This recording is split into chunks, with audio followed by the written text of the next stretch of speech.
The wind came low and warm across the cinderbrush flats, dragging with it the scent of sun-baked iron and ghost blossoms.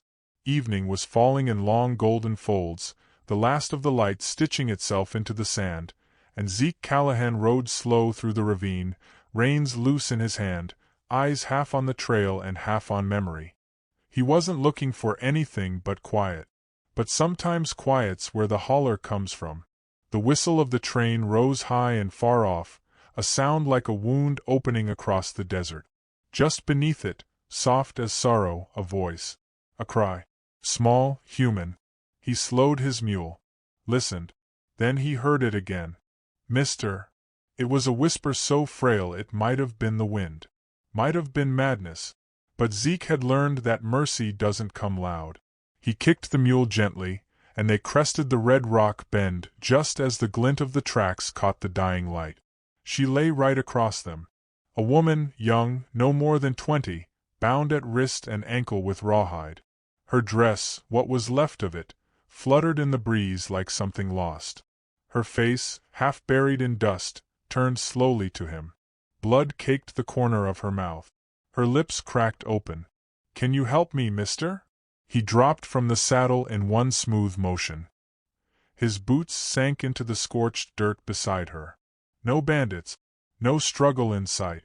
Just the girl, the rails, and the train getting closer now, singing its heavy, merciless song. He didn't speak. He knelt, pulled his hunting knife from his belt, and cut through the ties. She didn't flinch. She just watched him with eyes too wide for the face they lived in, like maybe she'd already given her soul away and was waiting to see who took the body. She slumped forward, limbs useless. He caught her before she hit the ground. She smelled of sweat and iron and something faintly floral, like lavender gone bad in the sun. Then her head fell against his shoulder. He held her there for a moment, the train screaming past in the distance behind them like a judgment. Dust curled up from the tracks. Zeke didn't look back. He just lifted the girl, cradled her like something precious and breakable, and carried her back to the mule. She weighed less than she should have. She didn't make a sound. By the time he got her back to the cabin, night had fallen hard. The oil lamp hissed softly as he lit it, setting it on the pine wood table beside the bed. He laid her down gently. Her eyelids fluttered. A name would have helped, so would a prayer. But he had neither. Only water, a clean cloth, and time. It took 3 days for her to speak again. 3 quiet, slow-burning days where she ate little and said nothing, staring instead at the floor or the mountains or the baby shoes she held clenched in her hands like a rosary. Her name was Arizona. Arizona Bly. Zeke heard it first in a whisper while he poured her a tin cup of coffee. "My name's Arizona." "That your real name?" he asked, not unkindly. "It is now." He didn't press. There was a silence to her that asked for respect. A silence like stone. And yet, every morning she was up before dawn, sweeping, tending the mule, folding linens she'd found in the cupboard. Not a guest. Not a prisoner. Just there. Like the dust. On the 4th day, he caught her watching the hills. Her jaw was clenched. The baby shoes were in her apron pocket, her fingers twisting at the seam. "You lookin' for someone?" he asked. "No," she said, too fast. He nodded, let the question die. But that evening, he found her outside the barn, knees to the ground, weeping so silently he thought she might be praying. He didn't approach. Just stood in the doorway, arms crossed, watching the stars come out one by one like tiny sorrows. Later, over cornbread and beans, she finally told him. Her husband, Eli Bly, had died of yellow fever 2 months back. She'd been left with nothing but a babe and a grave that barely stayed filled. Eli's family, the Hawthorns, had taken the child for safekeeping. Called her unfit. Said a widow had no right raising a child in rags. She'd begged them. Pleaded.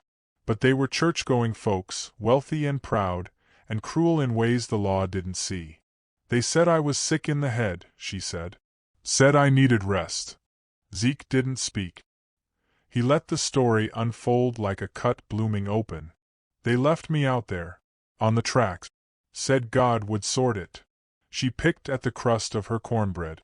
Her hands didn't shake. Her voice did. I reckon he sent you instead. He didn't argue. From then on, the days changed. Not quickly. Not with any grand moment. Just the slow layering of trust. One morning, he found his shirts freshly mended. The next, she asked how to bridle the mule. He showed her with slow, careful hands. She didn't flinch. That was something. But the town didn't keep quiet. Word traveled faster than mercy in Cinderbrush. Folks whispered in the general store, in the pews, at the watering hole. That girl, troubled. That cowboy, soft in the head. A man alone shouldn't keep a widow. Not under the same roof. Zeke heard it. Arizona felt it. But neither of them gave it breath. Still, there were moments it weighed heavier than dust. Like the morning she saw the child. They were walking past the chapel, just to buy some grain, when she stopped cold.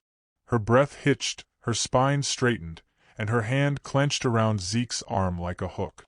On the chapel steps, Mrs. Hawthorne stood in fine linens, holding a crying babe with golden curls and Arizona's mouth. "Silas," she whispered. Zeke didn't move. Neither did she. But her body trembled like something tethered too tight. Mrs. Hawthorne turned. Saw them. Raised her chin. Arizona's nails dug into Zeke's skin. But she didn't speak. Didn't scream. Just stood there as the wind wrapped around them both like an old grief. That night she didn't eat. The next day she asked him a question. "If I was to fight," she said, voice low, "would you help me?" He looked at her then, really looked. At the cracked resolve in her mouth, the hard shine in her eyes. At the ghost of someone rising up from ashes. "I reckon I already am." The weeks that followed were slow and savage. Legal work in Cinderbrush wasn't clean. It was dry-papered, drawn out, and always personal. Zeke knew the sheriff, had helped him in the past, and that counted for something. He found the midwife who'd witnessed the birth, the preacher who'd seen Arizona weep at her husband's grave, the neighbor who'd seen the bruises from the in-laws' grip. But it wasn't enough. Arizona had to speak for herself. At the hearing, she wore a borrowed dress and her hair pinned back. She walked in slow, chin high, eyes level with the judge. Zeke didn't hold her hand. He just stood behind her like a stone wall. She told the story. Clear. Steady. She didn't cry. Didn't shout. Just let the truth sit heavy on the room like thunder before a storm. When she finished, no one moved. The judge looked at the Hawthornes, regal and pale in their Sunday best. Then he looked at Silas, curled in a corner crib, cooing without care. And he ruled in her favor. When she walked out with her child in her arms, her feet stumbled. Zeke caught her elbow, just enough to steady her. She didn't thank him. She didn't need to. Time passed different after that. Softer. Arizona lived in a small cottage down by the creek. She planted squash. She sang lullabies when the wind blew hard. And every Sunday, Zeke came by with fresh bread or mule feed or nothing at all. They didn't talk about what they were. They just were. Until one golden evening, as the sun dragged slow across the prairie, she brought out 2 cups of coffee and sat beside him on the porch. Silas was asleep. The air was warm. She didn't say anything for a long while. Then, "You never asked me what I'd do if you hadn't come." He sipped his coffee. Didn't reckon it mattered. She smiled, small, tired, beautiful. "It don't. Not anymore." She stood, went inside, and returned with a tiny box. Inside it, a copper ring bent slightly at the band. Found it in Eli's things. Never wore it. Thought maybe I'd give it to someone who earned it. Zeke looked at her. Really looked. At the woman risen from tracks and whispers and shame. At the girl who became fire. He took the ring. Didn't say a word. She didn't need him to. And as the sun dipped low, she placed the baby shoes on the railing, beside the coffee cup, and reached for his hand. Their fingers laced in silence. Somewhere, a train passed in the distance, soft and far away, like a memory finally leaving town. And if you'd been standing there, just beyond the fence, You might have thought they were only two tired people resting at the end of a long day. But if you'd looked closer, if you'd seen the way her hand gripped his and didn't let go, if you'd heard the way he breathed like the world had finally forgiven him, you'd know it wasn't rest. It was beginning. And maybe that's all a love story needs. Not fire. Not thunder. Just two people who stop running. And stay.